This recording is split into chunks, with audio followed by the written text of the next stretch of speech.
வணக்கம். பிஹைண்ட் நூட்ஸ் நேயர்களுக்கு என்னுடைய அன்பான வணக்கம். நான் வெங்காயம் படத்தோட இயக்குனர் சங்ககிரி ராஜ்குமார். நான் இப்போது அடுத்ததாக ஒன் அப்படின்னு ஒரு திரைப்படத்தை இயக்கியிருக்கிறேன்.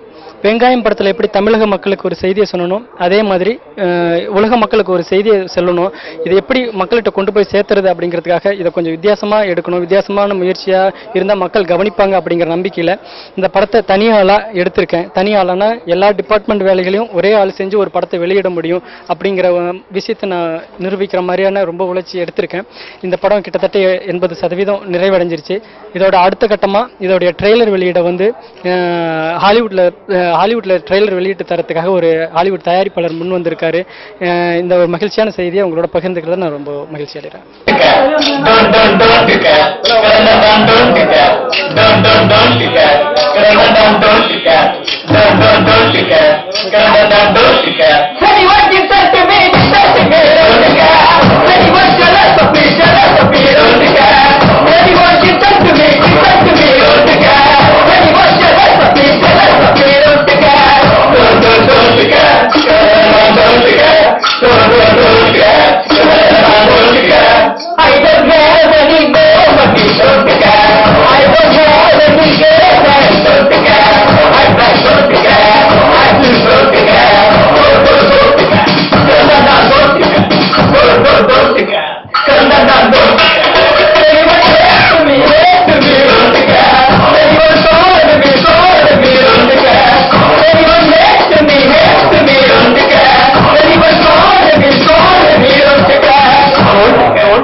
நம்ம டிஸ்கவரியில கூட பார்ப்போம், அவரே கேமரா எடுத்துட்டு ஒரு ப்ரோக்ராம் எடுத்துட்டு வருவாரு.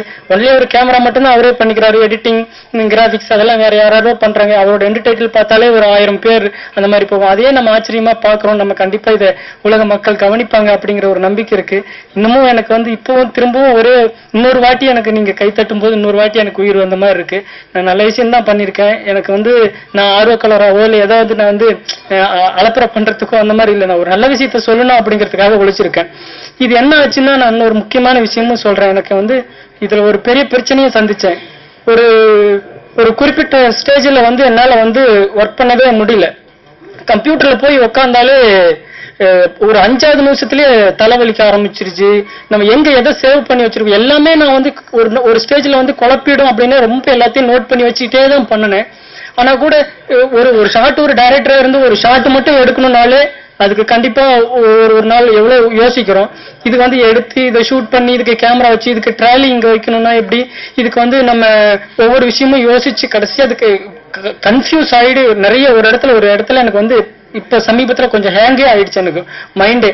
என்னடா பண்ண போறோம், நம்ம வந்து எப்படி இதை வேலையை செய்ய போறோம், ரொம்ப எங்கேயாவது போய் நம்ம ரெஸ்ட் எடுத்துட்டு வந்துடலாம் அப்படின்னா கூட நம்ம அங்க போய் உட்கார்ந்துருக்கும் போது இன்னும் தான் அதிகமா அதை பத்தின சிந்தனையா தான் இருக்குது. ஏதோ ஒரு இடம் நல்லா இருந்தா கூட நம்ம இங்க ஷூட் பண்ணலாமா அப்படிங்கிற மாதிரி ஓடிட்டே இருந்துச்சு.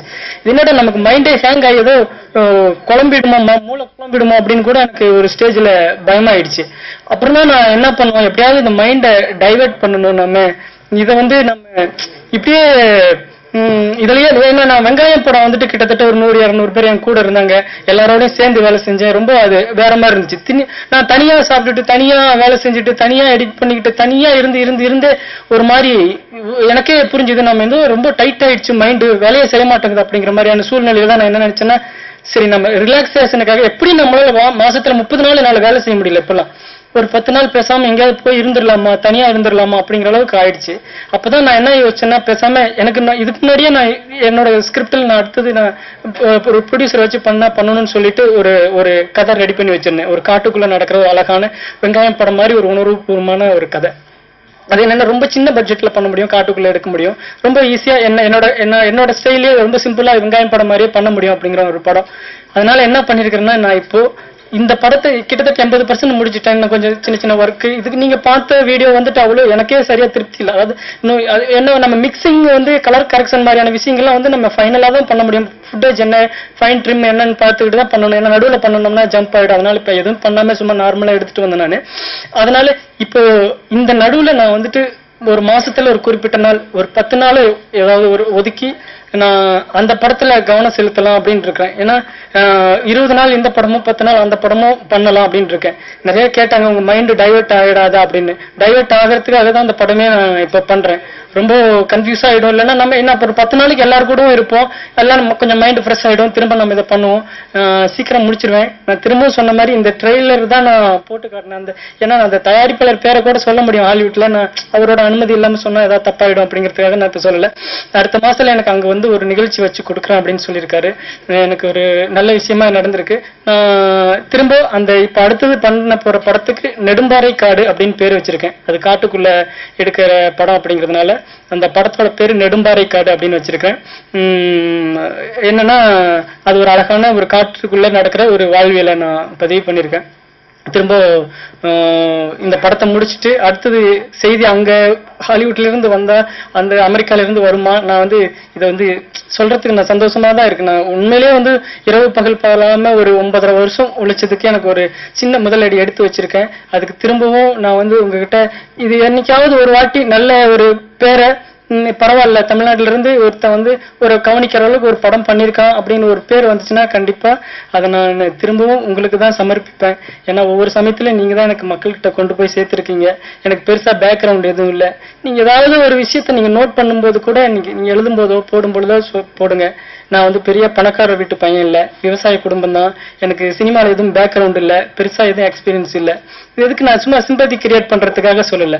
எதுக்கு சொல்றேன்னா என்னால இது செய்ய முடிஞ்சிருக்குது அப்படின்னா என்னோட பேக்ரவுண்ட் என்னன்னு தெரிஞ்சா என்ன மாதிரி இருக்கிற பசங்களுக்கு நீங்க எழுதும்போது கொஞ்சம் என்கரேஜ்மெண்டா இருக்கும் அப்படின்னு நான் நினைக்கிறேன். எப்படின்னு தெரியல.